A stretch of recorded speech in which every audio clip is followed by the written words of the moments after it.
Bahagia Dato Sri Ahmad Faisal bin Dato Zurno, Minister of Youth and Sports. Yang Berbahagia Dato Sri Rohani, Chairperson of APHEN SDG. Yang Berbahagia Professor Dr. Denison Jayasuriya, Co-Chair of the Malaysia CSO SDG Alliance. Ms. Zuwal Ang, Malaysia Youth SDG Summit Director. Dr. Muhammad Maliki, Director of the International Youth Center. Youth participants and volunteers from all around Malaysia. Selamat pagi. Good morning to all of you. It is a genuine honor to be asked to address this second Youth Summit on behalf of the United Nations in Malaysia. As last year, I am overwhelmed by the level of engagement and participation today. Young Malaysians' enthusiasm for the SDGs and for delivering a better future for all is truly humbling.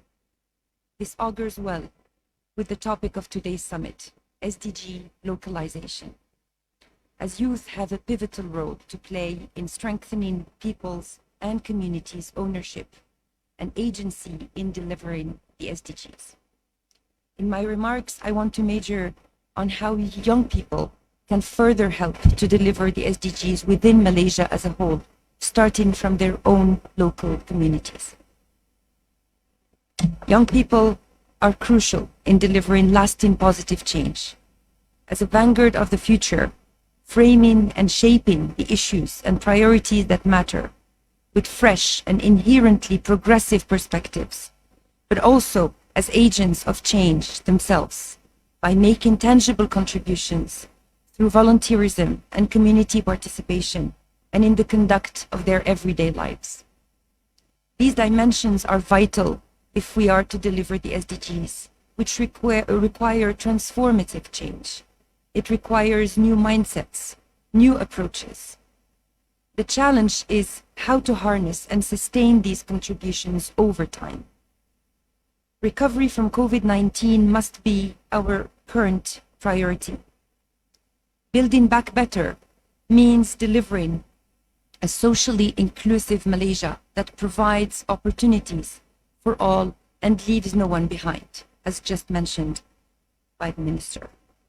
And one which is environmentally sustainable, protecting people from the impacts of climate change and curbing degradation of the natural world.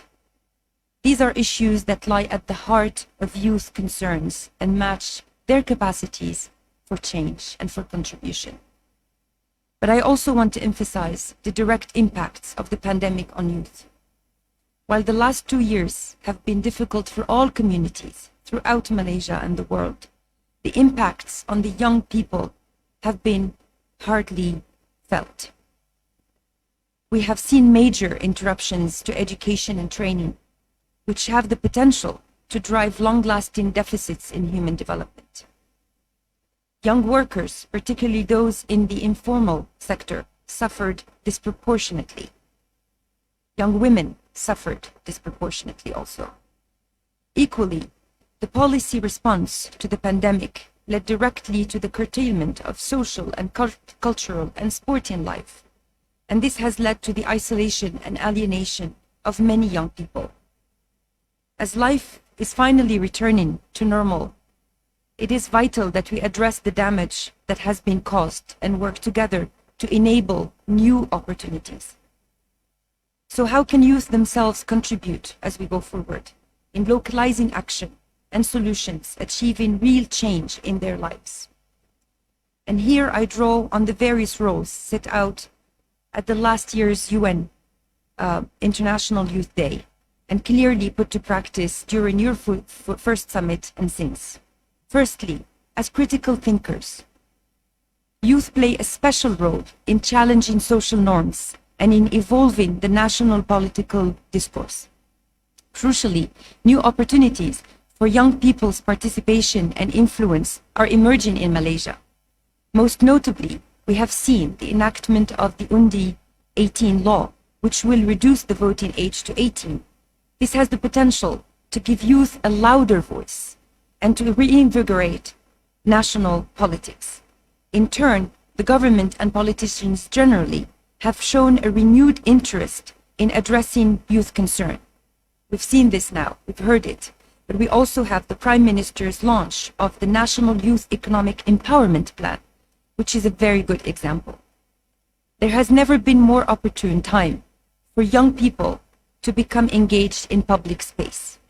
I underline also that there is much hope for local youth to join at the regional and global level, join the policy discourse on sustainable development. And we saw strong Malaysian contributions to the Economic and Social Council of the United Nations Youth Forum in 2022, and also a remarkable presence in the climate conference in Glasgow, COP26. As change makers and leaders, young people can significantly direct contributions to Malaysia's future development. As volunteers and activists within CSOs and NGOs and community groups, you deliver issue-based campaigns and welfare and environment projects on the ground. This is a key element of the whole of society, the Keluarga Malaysia approach needed to achieve the SDGs, and one which is receiving increased attention. And here I specifically reference the recently launched Youth SDG Agents initiative, sponsored by the National CSO SDG Alliance and working with a group of national NGOs. I'm sure we will hear more about it during today's session. I note also that Malaysia has long-standing entry points for youth action, not least through the National Youth Policy, and I commend the presence and engagement of the Youth and Sports Minister today and beyond. Thank you. Finally, as innovators and communicators, youth are exceptionally well-placed to harness technologies and new ways of working, and to influence and convey messages that inspire and mobilize. This is particularly so in tech-savvy Malaysia. We have all seen power that social media and popular culture can have on behaviors and on market preferences.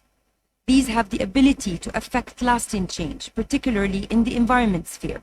For example, by promoting greener, cleaner, and more responsible consumption and production patterns.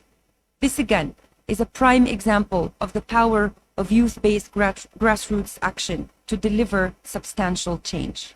Before I close, I want to reiterate the absolute commitment of the United Nations here in Malaysia and globally to engage and consult with youth and to support their efforts to help achieve the SDGs. The UN and its agencies have designated youth as a cross-cutting theme within its plans and strategies. For example, through the UNDP UNICEF partnership, the Youth Environment Living Labs, called YEL, aim to build capacity for youth to lead on sustainability, addressing climate and environmental issues in the local communities. The project has so far engaged with over 200 entities around three main areas: education, policy, and empowerment and advocacy. The next phase of this initiative will pilot the Living Lab concept in Malaysia's education and local community institutions, sensitizing and promoting a better understanding of sustainability and civic values. While we advocate optimism and positive thinking, we recognize too the barriers and impediments that young people face in making their voices heard and organizing effectively.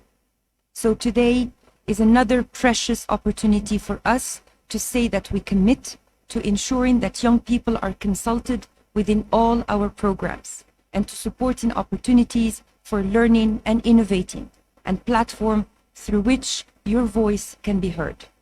I will close here. I thank you for your attention and look forward to listening and learning from you. You inspire us. Thank you.